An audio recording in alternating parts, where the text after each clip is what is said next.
melihat potensi di pedesaan itu yang mayoritasnya pertanian, ternak itu punya potensi yang sangat besar ya.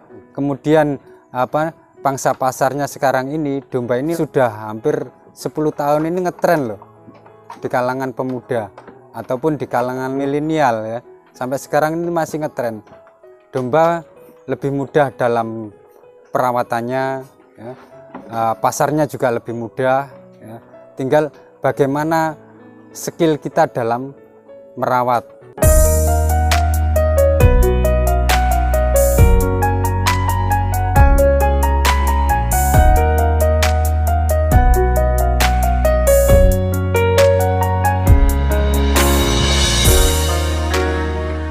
Assalamualaikum warahmatullahi wabarakatuh. Salam sukses buat teman-teman ternak domba kambing dimanapun berada. Pertama-tama perkenalkan, nama saya Zaid. Kalau di Facebook Zaid Anwar ya. Kalau di YouTube itu biasanya Anwar Zaid. Kalau Anwar Zaid itu ngurusin umat mas, tapi kalau Zaid Anwar ngurusi wedhus mas, gitu mas. Alamat saya di Desa Payaman mas, Desa Payaman, Kecamatan Sologoro, Kabupaten Lamongan. Nah, kebetulan saya juga sebagai koordinator peternak di Lamongan, HPDKI, Himpunan Peternak Domba Kambing Lamongan. Saya berternak domba ini sejak tahun 2014 mas, dari 2014 sampai sekarang. Dulu memang saya sering tidak di rumah mas. Saya waktu kuliah di Universitas Negeri Malang dulu ya. Kemudian lama tinggal di Bali kerja. Begitu pulang kita bingung mas.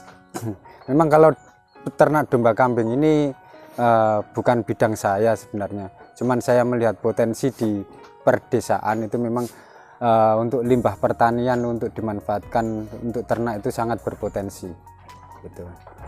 Kalau dulu awal dari 10 ekor 15 ekor itu yang muda-muda aja kita ngerjakan penggemukan mas gitu.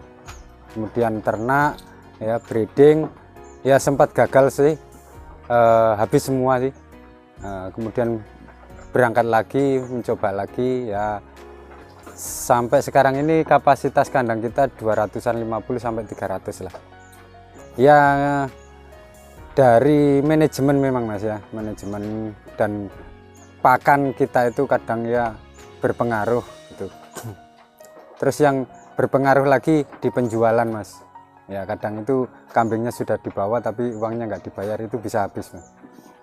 Kalau di lingkungan perdesaan mas, ya itu kan memang untuk ternak itu kan sangat potensi. Dan diantara bisnis-bisnis yang lain atau usaha-usaha yang lain, ternak itu potensinya tidak terbatas mas. Ya karena namanya sebuah proses ya, proses itu pasti ada, namanya jatuh bangun itu pasti ada. Jadi kita optimis saja sih, gitu aja. Di kandang saya ini saya juga breeding, saya juga fattening ya. Tapi karena saya itu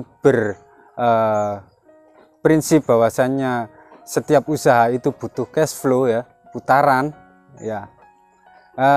Saya mengandalkan pada putarannya, atau kita juga bergerak di tradingnya gitu mas. Kadang ya full kandangnya, kadang ya kosong, seperti itu. Kalau kendalanya sih biasanya ya hanya di kesehatan saja sih, kesehatan.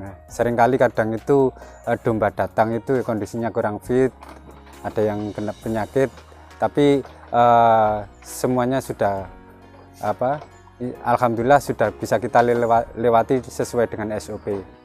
Kalau kandang kita pakai kandang panggung ya, seperti ini kandangnya. Jadi kalau diumbar kita nanti agak kesulitan, soalnya lahan di sekitar ini punya tetangga. Kalau satu ukuran kandang ini, satu petak ini, kalau untuk penggemukan biasanya kita pakai ukuran satu seket ini 3 meter kali 1,5 ya. Itu kita isi 10 sampai 15 Ya kalau nanti kalau sudah mendekati panen biasanya 15 itu sudah padat. Kalau keunggulan dari sistem kandang panggung ini ya, menurut kami ini lebih mudah dalam membersihkan kandang ya. Kemudian domba-domba kami di sini dengan sistem kandang panggung seperti ini nyaman gitu aja. Kita pakai pakan ini silase sama pakan kering juga, jadi kombinasi ya. Nah, kalau pakan yang seperti ini sudah mixing ya, mixing dari ini silase, rumput pakcong. Tapi kita giling ulang, kita kombinasikan dengan bahan kering dan konsentrat. Jadi yang kita pakai di sini seperti ini sudah siap saji semua di dalam tong ini. Kalau dari bahan-bahan ini saya pilih yang simpel-simpel saja Mas ya. Banyak sih pakan-pakan di pasaran itu, di toko-toko pakan konsentrat banyak, teman-teman peternak lain juga banyak yang jual pakan juga kan. Tapi kami menggunakan pakan yang simpel aja dari bahan yang mudah didapat di sekitar seperti tumpi jagung atau selamper ya. Nah, itu kemudian rumput gajah, karena rumput gajah itu kita sudah nanam sendiri, pakcong itu. Nah, dari seratnya kita pakai kombinasi itu aja. Kemudian kita tambahin konsentrat. Kalau untuk pakan kita ngasih pakan 2 kali sehari ya, pagi sama sore. Pagi kita ngasih makan itu jam 7 Mas ya. Jam 7 nanti sama sore itu jam 3 ya, itu.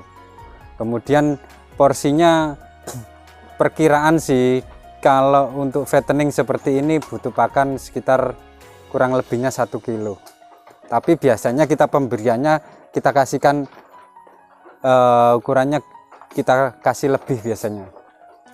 Kalau dengan yang pakai konsentrat yang kita pakai selama ini ya kita pakai sekarang ini ya, itu alhamdulillah kita bisa dapat minimal sih 2,5 kilo itu dapat kok. Dengan harga mixingnya pakan seperti ini kita aplikasikan ya, ini kita ternilai itu 2.000 per kilo Mas. Kalau untuk yang kita jual biasanya satu yang gemukan ya, kemudian buntingan. Nah, itu yang sering kita unggulkan dalam produk kami ya. Kita jual buntingan sama gemukan. Buntingannya itu buntingan kita bikin crossingan ya.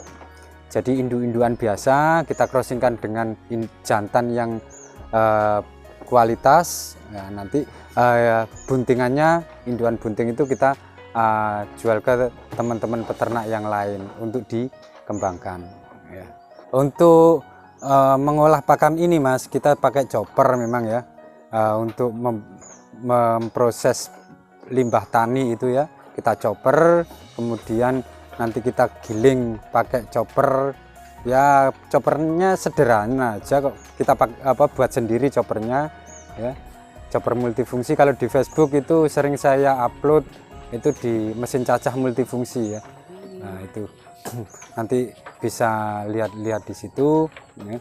Konsumen kita ya itu yang biasa itu ambil gemukan gini, teman-teman pengusaha sate, kemudian akikoan itu ya, lokal-lokalan sini aja dulu Mas, sementara ini lokal-lokalan dulu, sambil kita juga yang sifatnya itu by order Mas. Jadi kita ngerjakan juga yang sifatnya by order seperti untuk kebutuhan Idul Adha ya, itu kita ngerjakan by order. Untuk kotoran ini kita manfaatkan dan juga dimanfaatkan oleh tetangga sekitar Mas untuk pertanian. Jadi tidak ada limbah yang terbuang sia-sia. Jadi limbahnya ini kita proses juga pakai mesin chopper yang kita produksi sendiri itu ya. Kemudian nanti petani mengaplikasikan ke ladangnya itu dicampur dengan dolomit, NPK dan sebagainya. Jadi ini nanti kita chopper itu untuk bahan pupuk Mas. Kalau background saya sih kurang ya di bidang peternakan ini ya, dari orang tua juga nggak seberapa ya. Jadi cuman saya menuruti itu aja lah, potensi yang sekiranya bisa dikembangkan itu kita tekuni ya. Kalaupun ada kendala-kendala itu kita cari solusi dengan cara sharing ke teman-teman yang sudah senior ya, itu pasti nanti kita pasti dapat kemudahan kok itu. Ya dari keluarga sangat mendukung Mas gitu. Jadi karena di sekitaran kami ini memang lingkungan kami ini pertanian Mas ya, mayoritas pertanian. Jadi untuk ternak itu sangat apa ya, potensial, dan sama warga sekitar juga sama ternak semua di sini. Jadi apa namanya, kalau keluarga sendiri sangat mendukung juga. Kalau kita melihat potensi di pedesaan itu yang mayoritasnya pertanian, itu sangat punya potensi sekali. Ternak itu punya potensi yang sangat besar ya. Jadi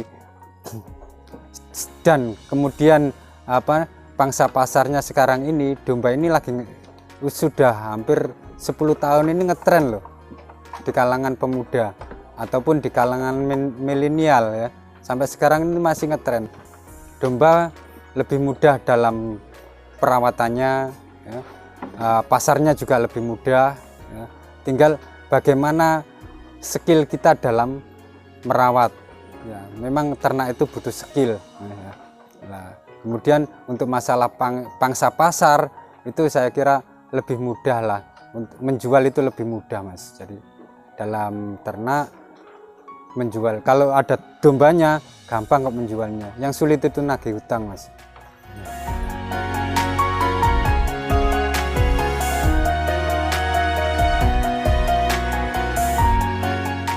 Terima kasih, itu sekilas dari kandang kami Mitra Lestari Farm ya.